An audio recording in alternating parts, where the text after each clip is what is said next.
kasih Mas Yahya. Selamat pagi. Terima kasih atas kehadirannya pada demo day hari ini. Kami dari Grup S yang terdiri dari Mas Widar Duyatmoko, kemudian Mas Malvin Raharjo, dan saya sendiri, Fauzia Rahma. Kami akan mempresentasikan hasil diskusi Project Lab BI kami mengenai e-commerce dashboard. Next.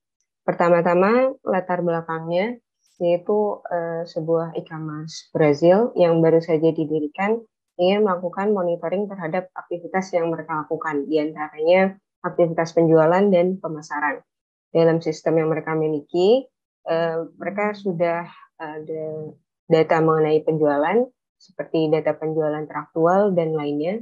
Kemudian ada data pemasaran, seperti data promosi atau campaign yang mereka lakukan, juga profil konsumen mereka.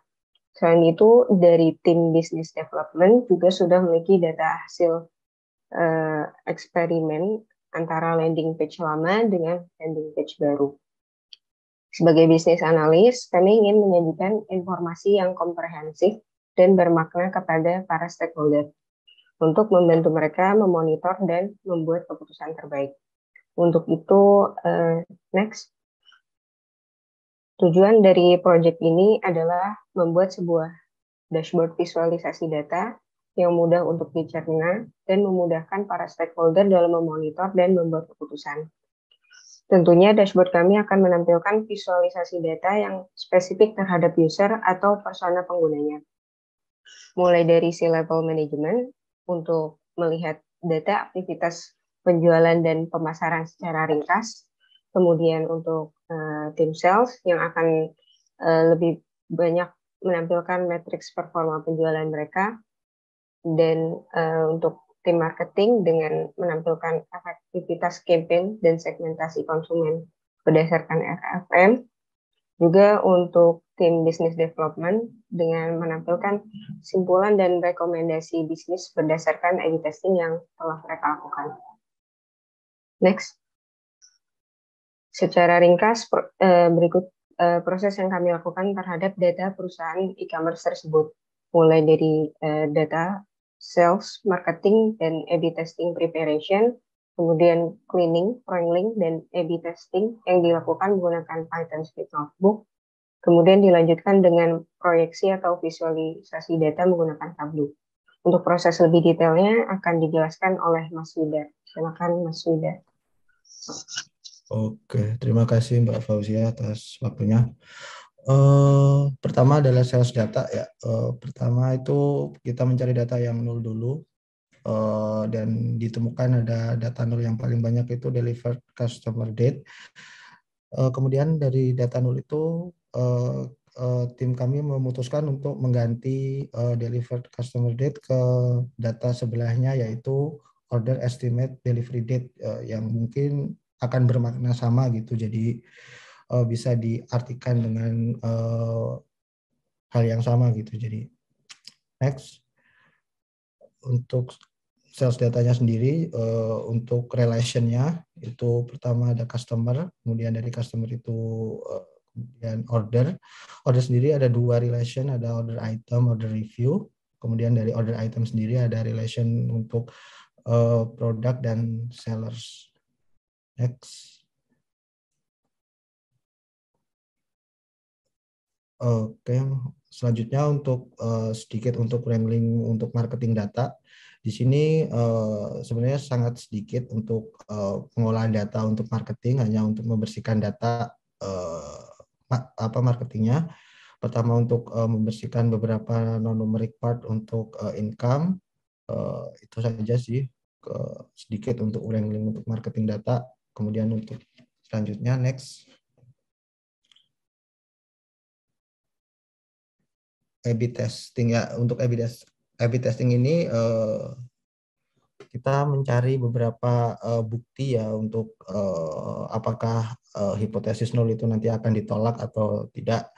Jadi untuk A/B testing ini kita memberikan beberapa number ya untuk power, z-score, sama p-value. Itu nanti untuk lebih lengkapnya ada di dashboard sebenarnya. Next. User flow ya. Ini untuk user flow dari dashboard sendiri. Pertama itu user akan dihadapkan dengan homepage. Ini berisi secara singkat untuk tahun terakhir dari rangkuman dari sales marketing. Jadi ini lebih ke summary untuk tahun terakhir aja untuk homepage. Kemudian di sales dashboard itu ada beberapa metrik-metrik tentang sales yang berkaitan dengan sales. Kemudian untuk marketing dashboard juga ada beberapa dari campaign, terus customer segmentation juga ada RFM, nanti lebih jelasnya ada di dashboard. Kemudian untuk A/B testing lebih untuk memberikan kesimpulan atau memberikan insight kepada BizDev untuk bisa memberikan insight apakah new landing page itu lebih berdampak terhadap conversion rate gitu. Dan ya, selesai untuk dashboard user flow-nya. Next, untuk MVP saya lempar ke Mas Malvin untuk demonstrasinya. Silakan Mas Malvin. Baik, terima kasih Mas. Untuk dari dashboard sendiri, user pertama kali masuk ke homepage. Di mana homepage sendiri ini adalah overview dari keseluruhan aktivitas yang dia sifatnya lebih ke secara aktual ya. Di sini kita mengasumsikan dashboard ini dipakai setidaknya setiap bulan ya. Maka overview ini akan menampilkan pada bulan terakhir aktivitas dari sales tersebut. Dimulai dari salesnya dari bulan November, ordersnya berapa. Untuk trendline ini tetap kita kasih trendline dari sepanjang tahun, sepanjang kuartil. Kemudian customer review-nya berapa. Kemudian produk yang sudah dipesan dari bulan tersebut ada berapa, barangnya apa. Kemudian juga kita membagi sales berdasarkan stage-nya yang di aktivitas pada bulan tersebut. Kemudian kita masuk ke sales. Di sales ini kita lebih ke sifatnya lebih ke tahunan, overview yang ketahunan, di mana pertama kita bisa melihat total sales berapa, total customer-nya, order yang sudah dilakukan ada berapa. Terus kita juga di sini ada data soal keterlambatan dari delivery-nya ada berapa lama, paling lama, sama review score-nya berapa rata-ratanya. Untuk late delivery ini bisa kita tracing sekiranya memang ada terjadi late delivery ini berdasarkan order yang mana, customer mana yang mengalami keterlambatan dan produk apa, juga dari state dan city-nya itu ada di mana. Juga berapa lama keterlambatan. Kemudian di bawahnya kita memberikan sales trend line per kuartilnya, juga forecasting-nya berapa kira-kira nanti di kuartil depan yang mungkin akan kita dapatkan. Kemudian kita juga mendapat distribusi dari score review-nya dari customer yang sudah memberikan score. Kemudian kita juga memberikan review dari customer itu sendiri. Ya, kita memfilter review ini berdasarkan rating rendah ya. Jangan kita filterkan, kita tetapkan rating rendah itu review yang nilainya di bawah 3. Kemudian di bawah ini adalah sales traffic. Kita bagi ada berdasarkan jamnya dan juga berdasarkan harinya untuk supaya bisa membantu membuat kebijakan bagaimana di waktu yang tepat.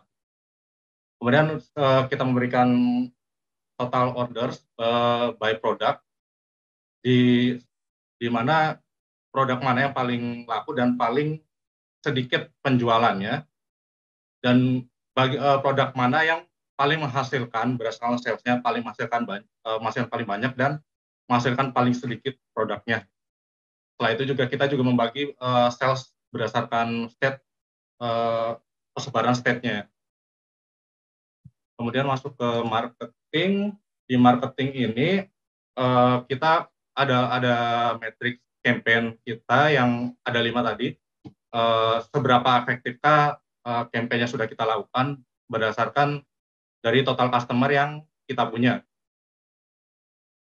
Di sini kita bisa lihat dari total semua campaign tadi, gabungan dari campaign 1, 2, 3 ini, 1, 2, 3 sampai 5, berapa customer dibandingkan dengan customer yang tidak memilih campaign sama sekali. Kemudian untuk di bawahnya kita ada customer segmentasi. Kita membagi dua cara untuk mensegmentasinya. Ini berdasarkan pertama dari segmentasi berdasarkan latar belakang customer, mulai dari customer age, dari latar belakang pendidikan, income, dan marital status ya. Kemudian kita juga membagi segmentasi customer berdasarkan skor RFM. Untuk lebih detail bagaimana persebarannya bisa di sini. Kita membagi bagaimana dari customer yang kita memprioritaskan customer dari mana yang paling skor monetarnya paling banyak, dan dari situ kita prioritasnya bergerak kemudian ke presensi dan frekuensinya. Selanjutnya yang terakhir adalah A/B testing. Di sini menampilkan bagaimana hasil perhitungan yang kita lakukan, yakni perbandingan dari page yang baru dibandingkan dengan page yang lama dari segi efektivitasnya. Kemudian kita memberikan conclusion bahwa memang dari page yang baru ini tidak memberikan efektivitas yang terlalu besar dari page yang lama. Dan di bawah kita memberikan bagaimana skor dari page treatment tadi yang sudah dilakukan. Sekian dari kelompok kami demonya. Terima kasih untuk waktunya, dan mungkin bisa dilanjutkan jika ada pertanyaan atau terima kasih. Oke, applause dulu buat timnya Mas Malvin sama Mbak Fauzia, sama Mas Bidar ya. Oke, ya terima kasih buat presentasinya. Sekarang langsung aku buka sesi tanya jawab. Oke, buat teman-teman yang pernah punya pertanyaan silakan. Saya ada Mas satu. Oke, silakan Mas Ari. Saran aja sebenarnya, bukan pertanyaan. Kalau back lagi Mas Widar, maaf, ke bagian sebelum ini marketing apa ya Mas? Ini bukan, sebelum ini apa ya, sales tadi. Nah ini, jadi yang ini itu ya, yang sales ini saya juga mengalami problem yang sama awal-awal, bahwa produknya itu masih dalam bahasa Portugis. Jadi kemarin itu sharing aja. Jadi kemarin itu saya jadinya belajar gimana caranya translate bahasa Portugis ke bahasa Inggris. Itu kalau mau ya kalau mau di sharing saya bisa sharing, tapi seru itu sebenarnya. Bisa buat sentimen juga. Ya, ini sebenarnya kemarin sempat kita bahas juga, ada kelompok sebelumnya bisa dibaca juga ya. Cuma pada akhirnya emang kita mengasumsikan bahwa karena ini perjualannya di daerah Brazil ya. Berarti ibaratnya kita sendiri adalah orang Brazil ya. Itu, gitu. Oh ya, bisa. Asumsinya seperti itu sih Mas. Iya, nangkap. Oke. Thank you Mas ya. Terima kasih Mas. Oke, thank you saran dari Mas Ari. Oke, kalau teman-teman lain ada yang ingin bertanya?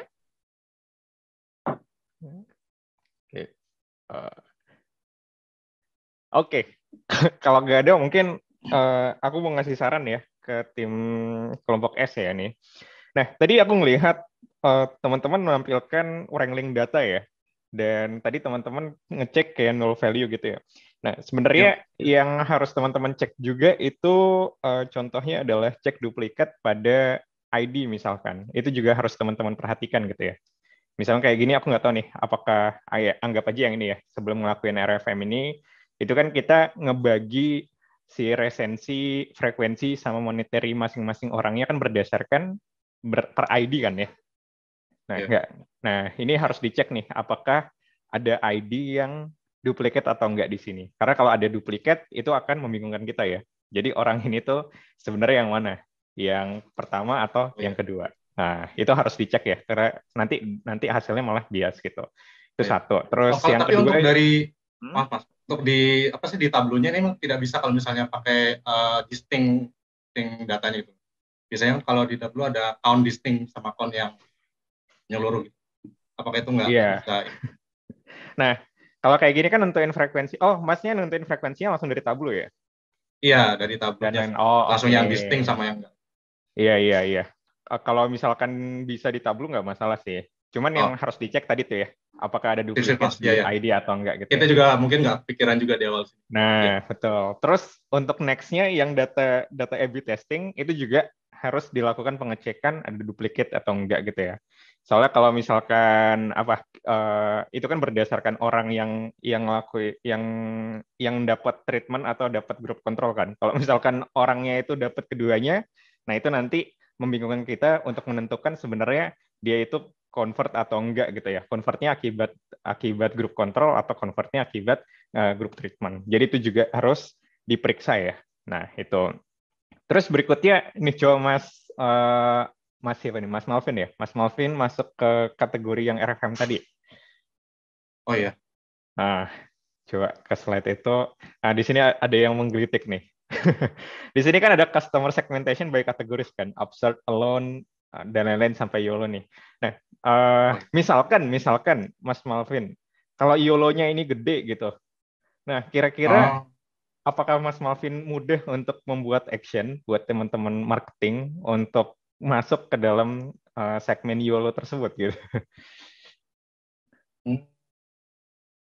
Ya. Ngerti saya maksudnya. Nah, ya maksudnya kalau misalkan emang sih kategorinya diperjelas sih ininya ya. Ya, memang kategorinya ini yang ada di data gitu. Tapi bukan berarti nanti waktu teman-teman ngelakuin visualisasi gitu ya, itu pakai semuanya gitu. Lagi-lagi teman-teman lihat apakah nanti hasil visualisasinya bisa dibuat action oleh tim yang bersangkutan.